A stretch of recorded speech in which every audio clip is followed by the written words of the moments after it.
მთელი დღის განმავლობაში ბევრი რამ ხდება, რაც არ უნდა გამოგრჩეს. ამაზე ჩვენ ვზრუნავთ.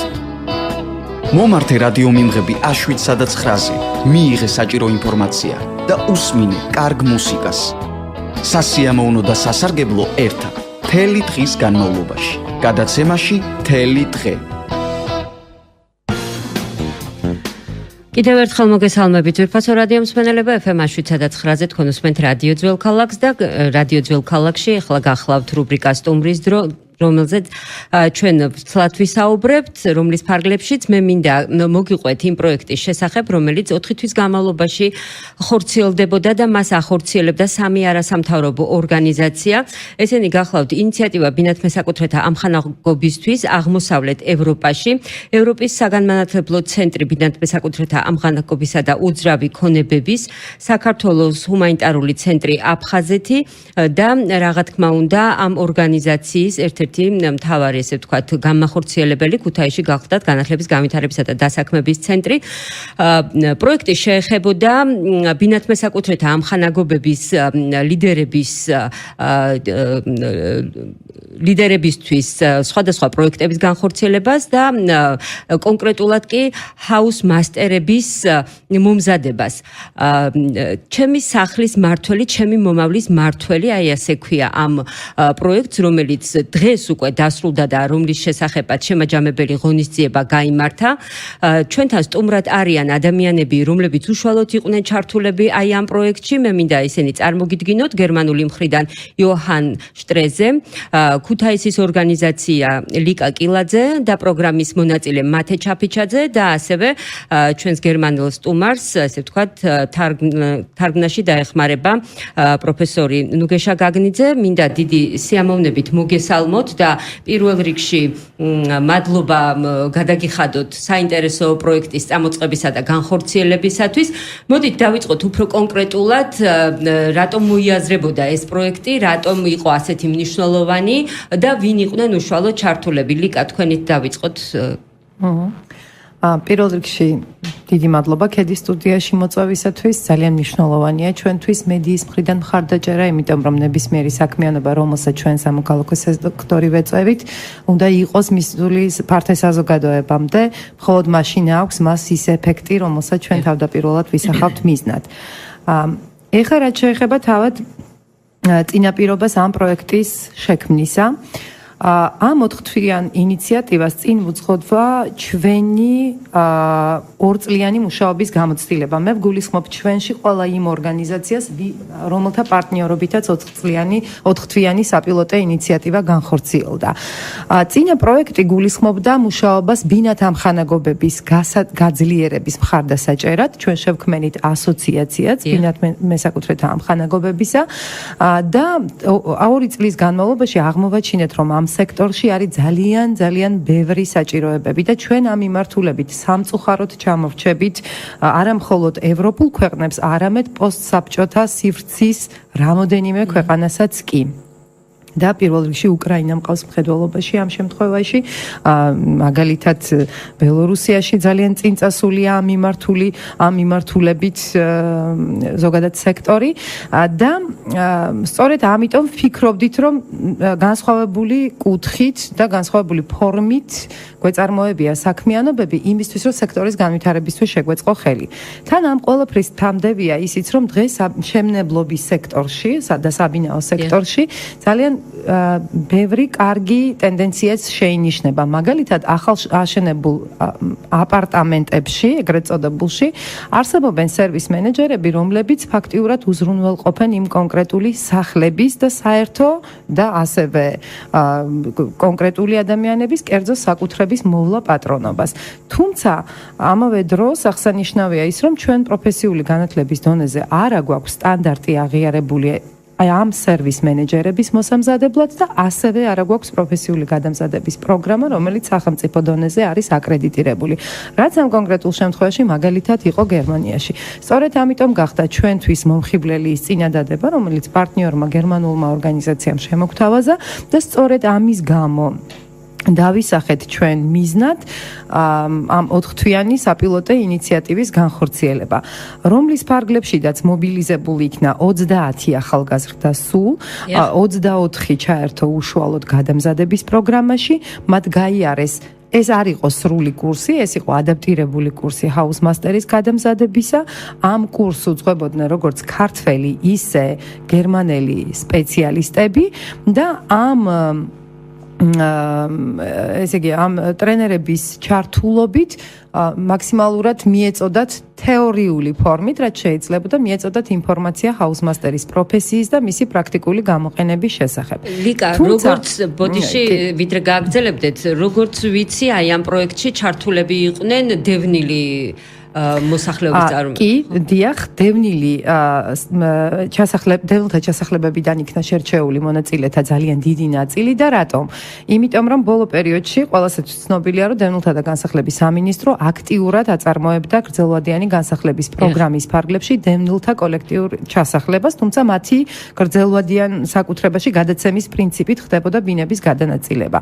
მიუხედავად იმისა, რომ ეს კორპუსები ახალი აშენებულია და მათ იდეაში ბევრი სირთულე არ უნდა კონდეთ ექსპლუატაციის პროცესში, სამწუხაროდ მაინც სამშენებლობის ხარისხის გამო ხშირად იჩენდა თავს სხვადასხვა ტიპის პრობლემები. გარდა ამისა, პრობლემას წარმოადგენს ისიც, რომ ამ კორპუსებში განსახლებულ ადამიანებს არ აქვთ თანაცხოვრების ხანგრძლივი გამოცდილება და ფაქტიურად ხანგრძლივი კი არა, საერთოდ არ გააჩნიათ, იმიტომ რომ შეიძლება სხვადასხვა რეგიონებიდან ერთად ჩასახლდნენ ერთ საცხოვრებელში, ვთქვათ, სხვადასხვა ადამიანები, ამიტომ ძალიან ბევრი პრობლემა იჩენდა თავს აი თანაცხოვრების დროს.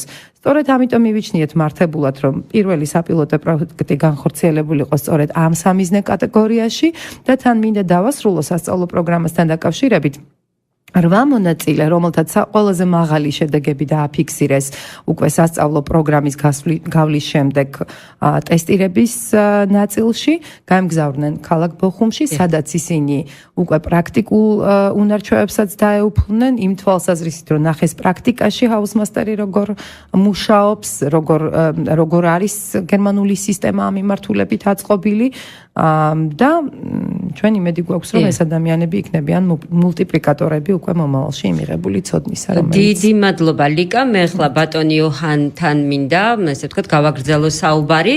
ეს არის ორგანიზაცია, ინიციატივა ბინათ მესაკუთრეთა ამხანაგობებისთვის აღმოსავლეთ ევროპაში. როგორი არის მათ მიერ დანერგილი, ანუ გერმანიაში დანერგილი პრაქტიკა ჰაუსმასტერების, რას მოიცავდა სასწავლო პროგრამა ამ შემთხვევაში და იმ გამოცდილების შესახებ ჩვენს მსმენელებსაც რო გაუზიაროს.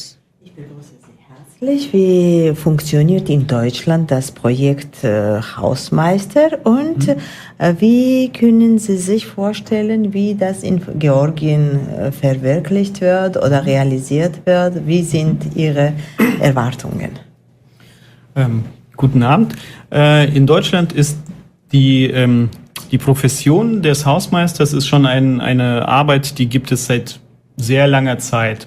Und Hausmeister sind ein wichtiger Bestandteil in der Wohnungswirtschaft.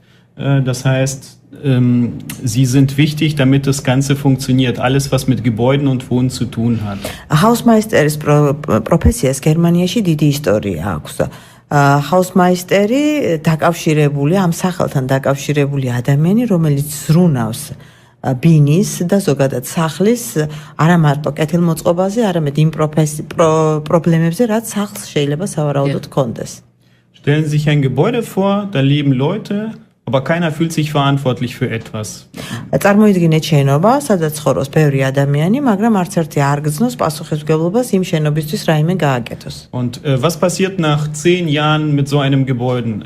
რა დაემართება 10 წლის შემდეგ ამ შენობას? Auch wenn es am Anfang neu ist, nach einer Zeit fängt es an, schlechter zu werden. Es wird einfach dreckig, es geht etwas kaputt und so weiter. თავდაპირველად შეიძლება ის ძალიან კარგია, მაგრამ დროთა განმავლობაში ჭუჭყიანდება, ნაგვიანდება, რაღაცეები ფუჭდება და თანდათანობით სახლიც კარგავს თავის ნაგებობა ფუნქციას. Der Hausmeister ist genau dann in der Situation, wo er diese Momente, wo etwas kaputt geht, relativ schnell beseitigen kann und auch es nicht weiter schlechter wird. Hausmeisteris ფუნქციაც ის არის, რომ დროულად შეამჩნიოს პრობლემა, რაც სახლს უჩნდება და დროულად მიხედოს მას. Er ist auch dafür zuständig, dass keine Gefahr vom Gebäude ausgeht, dass nicht etwas runterfällt auf die Bewohner oder auf fremde Leute, dass auch niemand stürzt etc. Also er ist für die Sicherheit auch die mit dem Gebäude zusammen. Aber Hausmeisteri ასევე პასუხისმგებლობას იღებს მის მოვალეობაში შედის ყურადღება მიაქციოს რამდენად დაცულია სახლი. ან სახურავიდან რაიმე ვარდება, ან რაიმე ისეთია დაზიანებული, რომ მაცხოვრებელმა ან გამვლელმა შეიძლება ზიანი მიიღოს. Hausmeisterმა ყველაფერს ამას მაქსიმალური ყურადღება უნდა მიაქციოს. Und wenn man verstanden hat, dass diese Arbeit des Hausmeisters wichtig ist für das Gebäude, dann versteht man auch, dass es einen Wert hat und dass diese Leistung auch bezahlt werden muss. თუ იმას შეამჩნევს მოსახლეობა, რომ სახლს ესაჭიროება Hausmeisteri, მისი ფასიც უნდა იცოდეს და აქედან გამომდინარე, მას თავისი შრომისათვის გარკვეული ანაზღაურება უნდა ჰქონდეს. In Deutschland ist das ein wichtiger Faktor, weil wenn man sein Haus nicht jedes Mal reparieren möchte, dann ist ein Hausmeister spart einem Geld. Und ein Hausmeister bedient bei uns nicht nur ein Haus normalerweise, sondern mehrere. Ja, das können vielleicht bis zu 10 oder mehr sein, je nachdem, wie viele Wohnungen das sind. არის ადამიანები, რომელთაც თავიანთი ფულის დაზოგვა უნდათ და თავის სახლს თვითონ გაუკეთებენ იმას, რაც Hausmeisterმა უნდა გაუკეთოს. და არის კიდე შემთხვევა, როცა ერთი Hausmeisteri ყავს რამდენიმე შენობას, ნაგებობას, ასეთ შემთხვევაში ცხადია Hausmeisteris ანაზღაურება უფრო მეტი იქნება. აქვე მინდა ვიკითხო, თუ არსებობს ასეთი პრაქტიკა, მაგალითად, გასაგებია რომ Hausmeisteri ყავს, მაგრამ აქვს თუ არა მათ ურთიერთობა თვითმმართველობებთან, რაიმე მძიმე დაზიანების შემთხვევაში, როდესაც ბინებს რაღაცა, ახლა მაგალითად ჩვენთან იყო ძალიან დიდი ქარი, რომელმაც სახურავები გადახადა და დიახ, ქალაქის თვითმმართველობასთან თუ აქვს რაიმე კონტაქტი და ან როგორ ოპერირებენ ისინი, თქვათ თუ კი. Ob der Hausmeister enge Kontakte und Beziehungen mit Stadtverwaltung hat und mit regionalen Verwalter oder? In Deutschland ist der Hausmeister verantwortlich gegenüber dem Eigentümer oder den Eigentümern. Wenn das Haus privatisiert ist, dann ist er nur den Eigentümern verantwortlich. Mit der Stadt hat er direkt nichts zu tun, weil das ist Privateigentum. ესე იგი, Hausmeisters ურთიერთობა აქვს მხოლოდ მესაკუთრეებთან, სახელმწიფოსთან, სახელმწიფო მმართველობით სტრუქტურებთან მათ ნაკლები შეხება აქვს, იმიტომ რომ მესაკუთრეები იქირავებენ მას. In Georgien ist die Situation natürlich eine etwas andere. Hier hat sich durch die Privatisierung in den 90er Jahren eine Struktur gebildet, die auch einen besonderen Ansatz braucht. ესე იგი, საქართველოში სიტუაცია 90-იანი წლების შემდეგ და იმის გამოც, რომ ყველაფერი პრივატიზირებულია, ცოტა სხვანაირი სიტუაციაა და ამ შემთხვევაში დაფინანსების საკითხიც სხვანაირად რეგულირდება. Ja. Und der Hausmeister, die Arbeit des Hausmeisters, die kann in Georgien sehr viel Nützliches bringen. Nicht nur, dass sie Arbeitsplätze schaffen kann, aber auch, dass die Situation der Gebäude nach und nach auch verbessert wird. Oder, wenn wir konkret gucken, bei Neubauten kann das Gebäude viel länger in einem guten Zustand gehalten werden. საქართველოში ამ პროფესიას დიდი პერსპექტივა აქვს. პირველ რიგში გასათვალისწინებელია იმით, რომ სამუშაო ადგილები გაჩნდება და ბევრი ადამიანი დასაქმდება. შემდეგ ასევე საყურადღებოა ის ფაქტი, რომ Hausmeisteri ბევრ პრობლემას მოუგვარებს იმ ბინებს, რომელსაც მრავალი მაცხოვრებელი ყავს და მოვლა აკლია და მესამე პუნქტი გამოხო კიდე საქართველოში ახლა მიმდინარეობს ინტენსიური მშენებლობები, შენდება ახალი შენობა ნაგებობები და ეს ამ შენობებმა რომ ხანგრძლივად შეინარჩუნონ თავისი იერსახე და იყვნენ კარგ მდგომარეობაში, ამისათვის Hausmeisteri მე ვფიქრობ, რომ ნამდვილად საჭიროა. დიდი მადლობა და თქვენ საქართველოდან ახლა გადაამზადეთ 30 ახალგაზრდა, ვინც სამომავლოდ შეიძლება Hausmeisteris პროფესიით.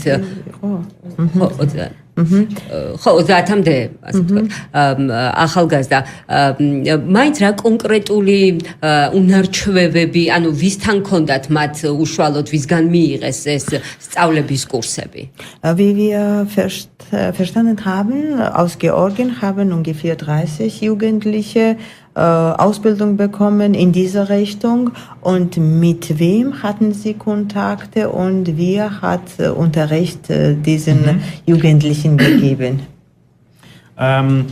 Die Ausbildung, die wir im Rahmen des Projektes durchgeführt hatten, die erfolgte in Zusammenarbeit mit unseren georgischen Partnern. Das ist hier EDEC in Kutaisi. ჩვენ ქართულ პარტნიორებთან ერთად მოვახდინეთ ამ ახალგაზრდების გადამზადება.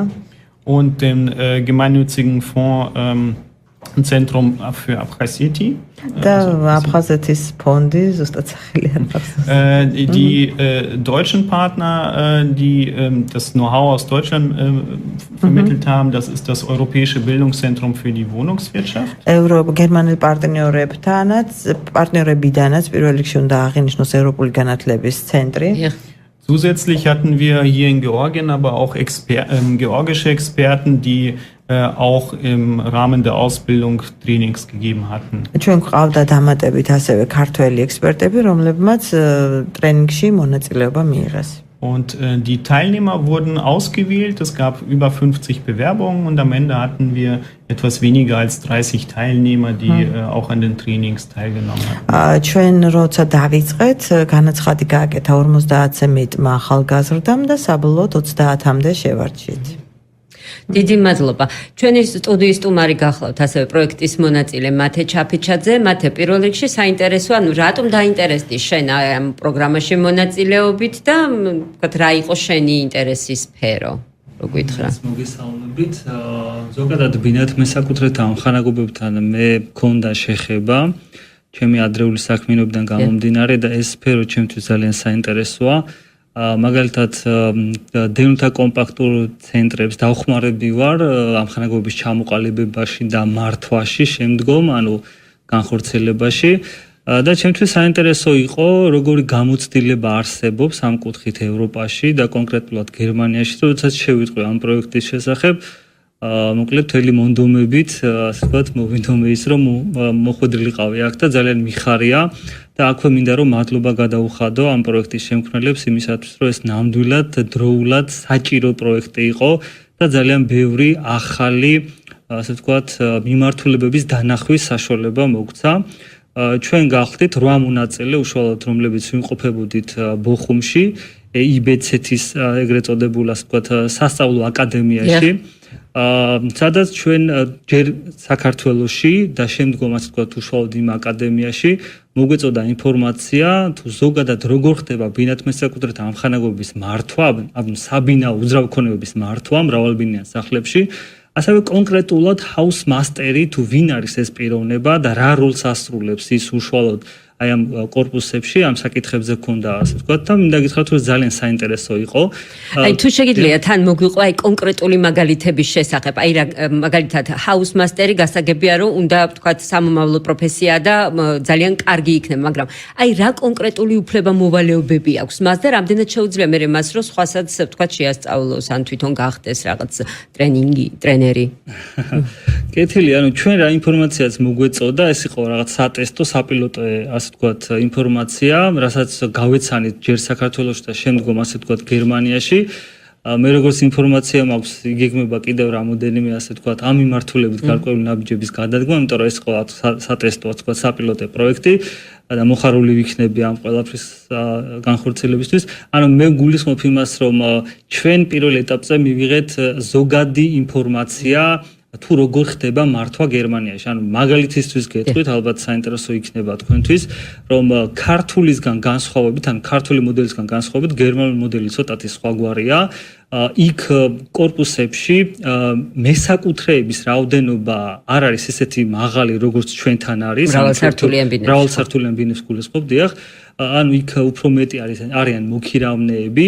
და მესაკუთრეები შეიძლება საერთოდ ერთიც იყოს, ან 2 ან 3 ან მეტი. ასე ვთქვათ, ანუ განსხვავება არის ის, რომ იქ გერმანულ სიტუაციაში, ანუ გერმანულ მოდელში, მრავალბინიან სახლებში იქნება ამხანაგობა, რომელსაც ყავს თავისი წარმომადგენელი, რომელიც წარმომადგენლებიც ასე ვთქვათ, ქირაობენ კონკრეტულად, სახლმმართველობის კომპანიას. ეს კომპანიები არის გერმანიაში ძალიან ბევრი და ძალიან ტრადიციული და მრავალწლიანი გამოცდილებით, რომლებიც კომპანიებსაც აღებული აქვს ძალიან ბევრი ასე ვთქვათ, მრავალბინიანი სახლები გერმანიაში და მათ უკვე იციან, როგორ უნდა მართონ ეს სისტემა. დაიდება კონტრაქტი ერთმანეთთან და სწორედ ეს კომპანია, სახმმართველობის კომპანია შემდგომ მოავლენს უშუალოდ ამ კორპუსში კონკრეტულ house masters, რომელიც არის პასუხისმგებელი პირველი, რაც მას ავალი, ეს არის უსაფრთხოება. ჩვენ ზოგადად როცა აგვიხსნეს ეს სისტემები თუ როგორ ხდება ამ ყველაფრის მართვა, ის რომ მაგალითად მესაკუთრეები ხდიან თანხას, ეს თანხა სახმმართველი განკარგავს ამ თანხას და სახმმართველი კომუნიკაციაში არის house master-თან. როდესაც house master-ი იტყვის, რომ არსებობს რაღაც პრობლემა და დეფექტი კონკრეტულად იქნება ეს გარე პერიმეტრთან დაკავშირებით, ფასადთან დაკავშირებით, ჭერთან დაკავშირებით, აი პირველ კომუნიკაცია მიმდინარეობს house master-სა და სახმმართველს შორის და ამ კომუნიკაციის შემდგომ მიიღება გადაწყვეტილება, რომ დროულად მოხდეს ამ ასე ვთქვათ პრობლემის აღმოფხვრა და ამისთვის სწორედ ის მესაკუთრეების მიერ გადახდილი თანხები იყოს მიმართული კონკრეტულად ამ ასე ვთქვათ საკითხისკენ. ზოგადად house master-ს ძალიან დიდი მოვალეობები აქვს, გულისხმობ იმას, რომ საკმაოდ ბევრი მოვალეობები აქვს და მისი პირველი მოვალეობა ეს არის, როგორც შენოვანი სამ ნაწილად იყოფა, შეიძლება ასე დავყოთ. ეს არის ასე ვთქვათ გარე პერიმეტრი, კორპუსი და მიწის ნაკვეთი, რომელზეც ასე ვთქვათ კორპუსი არის, შემოღობილი ტერიტორია, რომელზეც პასუხისმგებელი არის, რომ იქ გადაადგილების დროს, აი მაგალითად ხეები, აი ხომ არ არის რაიმე ხმელი ტოტი, რომელიც არსებობს რომ რაღაც ჩამოვარდეს და იქ დგომ მანქანას ან ვინმეს ამაზე პასუხისმგებლობა მას აქვს, ის მუდმივად, მას აქვს სპეციალური აღრიცხვის ჟურნალი და ის აკეთებს შემოვლას, როგორც გარე პერიმეტრისას, შენობის გარე პერიმეტრს, ასევე შენობის შიგნით ამოწმებს წყალგაყვანილობის სისტემას, განათებას და ასე შემდეგ. house master-ის ერთ-ერთი მნიშვნელოვანი მოვალეობა არის ის, რომ მან იცოდეს, ასე ვთქვათ, საბინაო სამართალიც. იმიტომ რომ მას ურთიერთობა უწევს მოქირავნეებთან და მან ზუსტად უნდა იცოდეს და აუხსნას, ასე ვთქვათ, თვითონ მაცხოვრებლებს, რომ ვის რა უფლებები, მოვალეობები აქვს და აი ეს ყველაფერი იყოს, ასე ვთქვათ, კანონის ჩარჩოებში. მან ასევე უნდა იცოდეს სამოქალაქო სამართალიც. გარკვეულწილად საკმაოდ მაღალია სტანდარტი იმისა, რომ იყოს გათვითცნობიერებული ბევრ თემაში და ყველაზე მნიშვნელოვანი, რაც house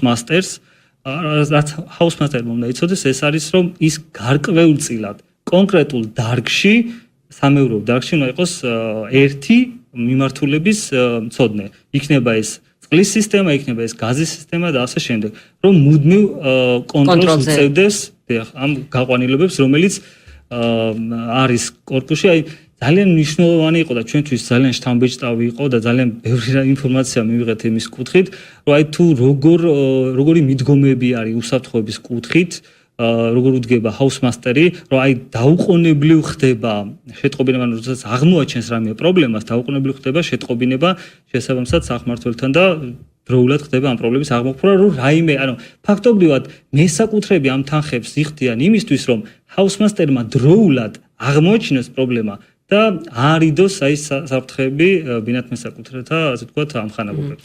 ჩვენთან საქართველოში მაგალითად ერთ-ერთ ისეთ პრობლემატურ საკითხს წარმოადგენს ამ მრავალბინიან კორპუსებში დაალაგება და სუფთავების საკითხი, ხო? და აქ გვაქვს ხოლმე ესე მორიგეობები შემოღებული, ვინ არის პასუხისმგებელი. გერმანიაში მაგალითად ამ house master-ის პირობებში როგორ ხდება ეს? ეს კომპანია უზრუნველყოფს თუ იქაც ვთქვათ ხდება მობინადრეებთან ამ ხრივ რაღაც?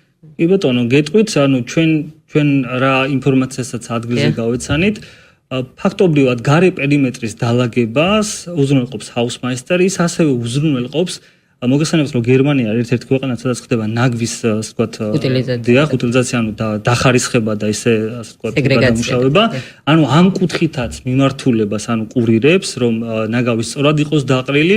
რა თქმა უნდა, თუ ვინმე ყრის ნაგავს იმ პერიმეტრზე, ის რა თქმა უნდა მოუწოდებს და ჯერ, ასე ვთქვათ, თავაზიანად ეუბნება, რომ არ უნდა გაკეთდეს ეგეთი, შემთხვევები არ უნდა იყოს ასეთი, თუმცა მეორე შემთხვევაში, რა თქმა უნდა, გერმანიას არსებობს უამრავი საშუალება და ბერკეტი იმისა, რომ ასე ვთქვათ, ესეთი ურჩი პიროვნებები იქნენ დაჯერმებული, მაგრამ უშუალოდ დასუფთავებაზეც პასუხისმგებლობას ღებულობს house master-ი.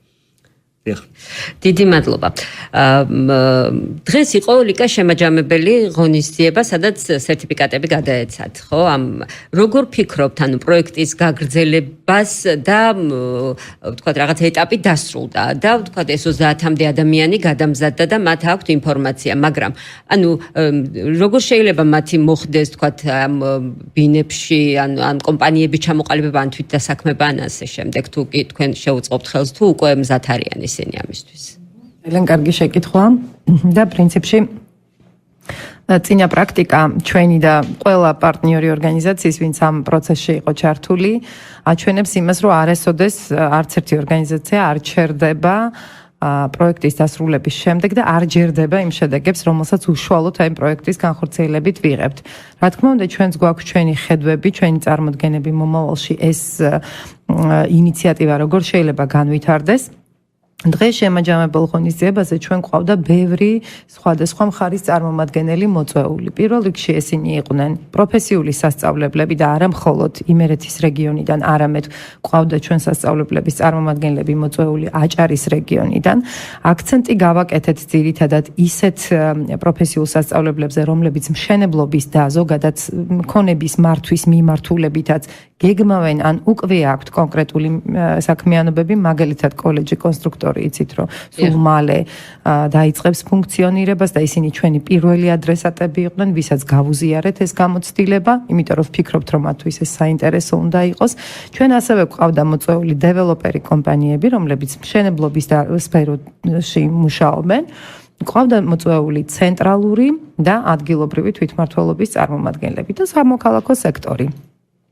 ჩვენ დღევანდელ ღონისძიებაზე არა მხოლოდ გავაცანით ის შედეგები, რომელიც 4-თვიანი მუშაობის განმავლობაში მივიღეთ, არამედ მივეცით ამ ადამიანებს საშუალება იმისა, რომ კარგად გაეგოთ თითეული მხარე რას აკეთებს, ზოგადად რა ტიპის საქმიანობებს უჭერს მხარს და რა გეგმები აქვს მომავალში, იმიტომ რომ ნებისმიერ შემთხვევაში ამ პროფესიის განვითარება ექვემდებარება დუალური სისტემის ქვეშ განათლების ახალი პროგრამის შექმნას და დუალური განათლების პროგრამა და არც სისტემა არ ყალიბდება მხოლოდ ერთი აქტორის მონაწილეობით. აი აქ უპირობოდ მნიშვნელოვანია, რომ ყველა მხარე დაწყებული სამუშაოს მაძიებელიდან და ზოგადად პროფესიულ პროგრამაში ჩართვის მსურველიდან დამთავრებული პოტენციური დამსაქმებლით და განათლების სერვისის მიმწოდებლით, თუ ყველა თანაბარი მოტივაციით არ არის ამ პროცესში ჩართული, რა თქმა უნდა, ასეთი ქმედებები არ არის ხოლმე გრძელვადიანი და არ არის ეფექტური გადაწყვეტა.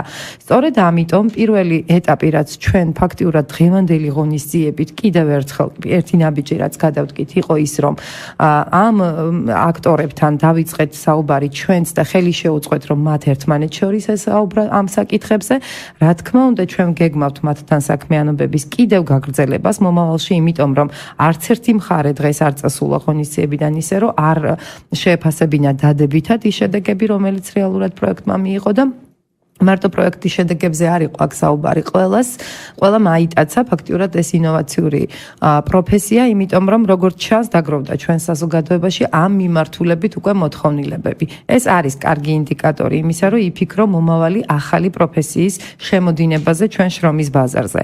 და ზოგადად ქვეყნის განვითარებაც სწორედ ამას უკავშირდება, ნებისმიერი განვითარების პროცესები ითხოვს ხოლმე შრომის ბაზარზე ახალ-ახალი პროფესიის გაჩენას და ჩვენს შრომის ბაზარზედაც ძალიან ხილულია.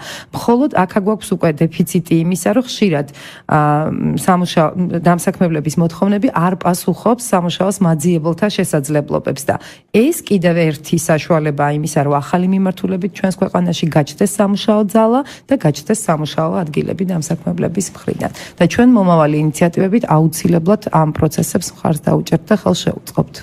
ძალიან საინტერესოა და ძალიან მნიშვნელოვანია, იმიტომ რომ მართლა დასაქმების პრობლემა ერთ-ერთი მნიშვნელოვანი საკითხი არის ჩვენს ქვეყანაში და აი საინტერესო არის გერმანიაში როგორ არის ამ კუთხით, თქვათ, იგივე კი ბრძანა ბატონმა იოჰანმა, რომ ძალიან ისეთი ძველი პროფესიაა და ადამიანები მუშაობენ მრავლად, მაგრამ აი ასაკობრივი ისა როგორ არის თქვა ახალგაზრდები თუ ინტერესდებიან აი ამ პროფესიით რამდენად ანუ სხვადასხვა ქალაქებში თუ არიან რამე ესეთი კიდევ გადამზადების ცენტრები სადაც თქვა იმ შემთხვევაში თუ კი ახალგაზრდას დაინტერესებს მათ ასწავლონ გასაგებია რომ საქართველოს ქართველებს გვასწავლეს და ძალიან კარგია ეს თვითონ თავიანთ ქვეყანაში როგორ Schätzen Sie die Situation zurzeit in Deutschland? Gibt es Interesse in Deutschland an diesem Beruf?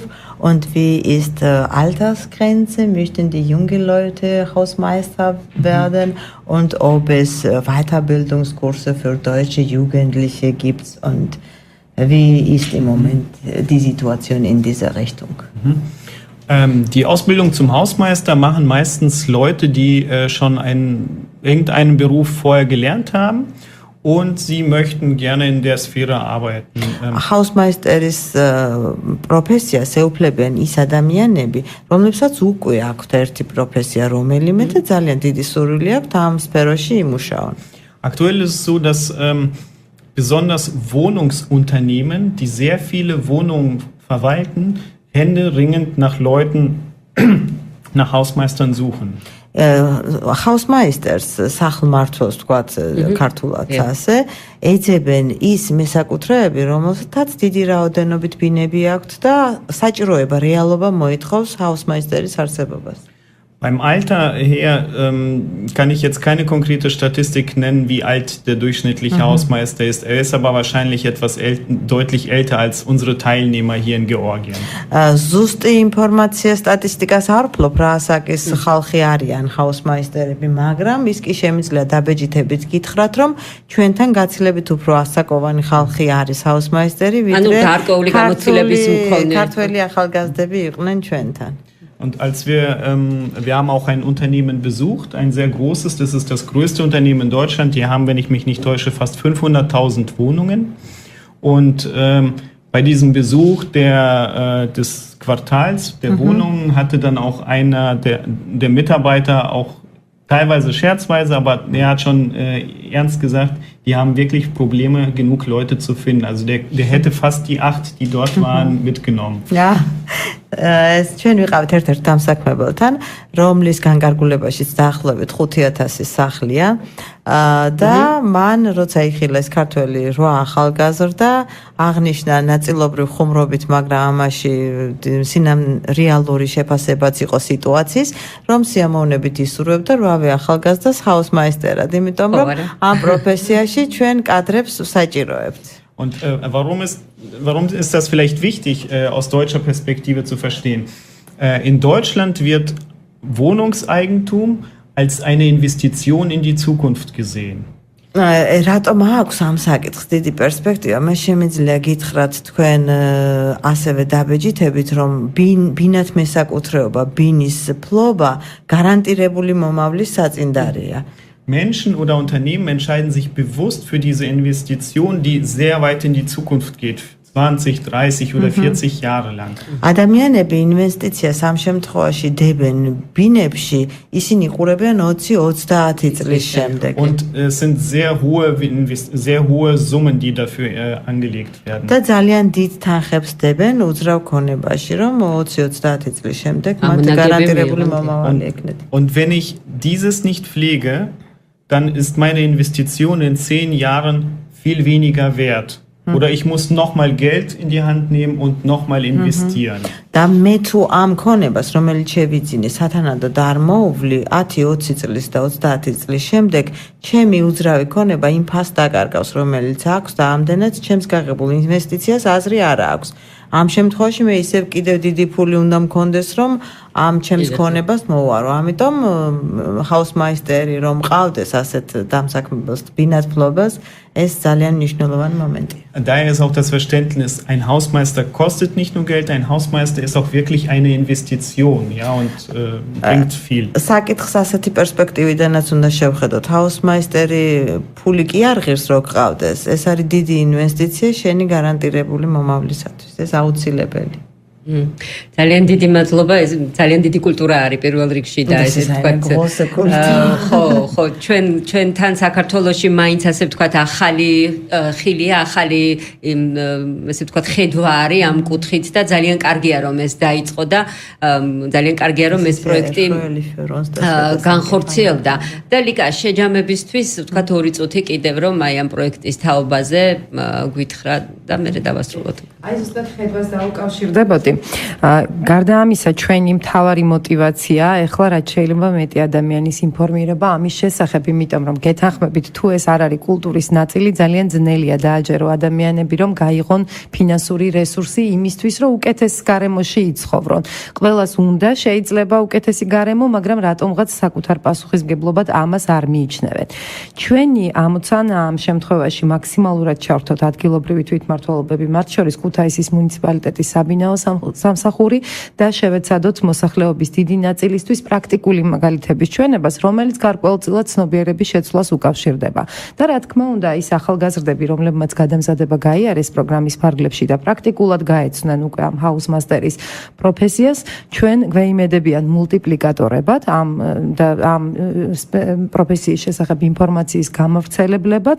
ისინი არიან ერთ-ერთი ასევე საყრდენი რესურსი, ვისაც ინფორმაციის პირდაპირი და სწორი ფორმით გადაცემა შეუძლია უკვე მოსახლეობის სხვადასხვა ჯგუფებისთვის. ასევე ახალგაზრდებმა დღეს გააჟღერეს ძალიან საინტერესო იდეა და თქვეს, რომ ისინი გეგმავენ მომავალში ორგანიზაციის შექმნას, რომელიც პრინციპში იგივე ტიპის სერვისს შესთავაზებს მაცხოვრებლებს, როგორცაც ჰაუსმასტერთა ასოციაცია, ხო, დაახლოებით ესეთი ტიპის ორგანიზაციის შექმნას გეგმავენ და მე ვუსურვებ მათ წარმატებას, იმიტომ რომ ეს კიდევ იქნება დამატებითი ნაბიჯის წინ გადადგმა იმისთვის, რომ ამ პროფესიის პოპულარიზაცია მოხდეს და ჩვენს კულტურაში გაიზარდოს ცნობიერება ამ პროფესიის შესახებ. ხო, ძალიან კარგი, მათეს უნდა დამატება, კი ბატონო. ერთი წინადადებით დავამატებდი, რომ აი მართლა ძალიან მნიშვნელოვანია რომ ეს კულტურა ნელ-ნელა დაინერგოს ჩვენთან და პირველი ასე თქვა რაც ესე შეიძლება რომ ითქვას, ანუ ძალიან მნიშვნელოვანია რომ აი რაღაც ახალგაზრდა თაობას თუნდაც სასკოლო სწავლების დროს რაღაც მოდულში აი ვასწავლოთ ეს საერთო ქონების მოვლა პატრონობის და განვითარების რაღაც საწყისები, ელემენტარულად აი თავიდანვე იცოდნენ, რომ როგორ შეიძლება რომ ნაგავი არ უნდა დაიყაროს, რომ ყველამ ერთად უნდა ვიზრუნოთ და ამ ზრუნვაში არის ძალიან დიდი ინვესტიცია სამომავლოდ და თუნდაც იმ ფირმასთან დაკავშირებით, კი ბატონო, ნამდვილად მოგვივიდა ეს იდეა თავში და ვფიქრობთ, რომ ძალიან მნიშვნელოვანი იქნება სატესტოთ და საპილოტეთ აი მრავალმხრივი ჩართულობიდან გამომდინარე, რაღაც თუნდაც ერთ კორპუსთან მიმართებაში გაკეთდეს საპილოტეთ თვითმმართველობის, ასე ვთქვათ, დახმარებით და ასე შემდეგ. ამასთან დაკავშირებით კიდე დეტალებში შეიძლება რომ რაღაც თავისებურად წარმატებები მინდა გისურვოთ და მართლა ძალიან კარგი სახელი ქვია პროექტ ჩემი სახლის მართველი, ჩემი მომავლის მართველი, რომელზეც ზუსტად ბატონმა იოჰანმა ისაუბრა. დიდი მადლობა კიდევ ერთხელ სტუდიაში მობრძანებისთვის და საინტერესო პროექტზე საუბრისთვის. მე ჩვენს რადიო მსმენელებს შევახსენებ, რომ განხორციელდა სამი არასამთავრობო ორგანიზაციის მიერ პროექტი, ინიციატივა ბინათმე საკუთრეთა ამხანაგობებისთვის აღმოსავლეთ ევროპაში, განათლების განვითარებისა და დასაქმების ცენტრის და საქველმოქმედო ჰუმანიტარული ცენტრი აფხაზეთის მიერ. ჩემი სახლის მართველი, ჩემი მომავლის მართველი, სწორედ ამაზე საუბრობდით. თქვენ უსმენთ რადიო ძველ ქალაქს ტალღაზე FM 107.9.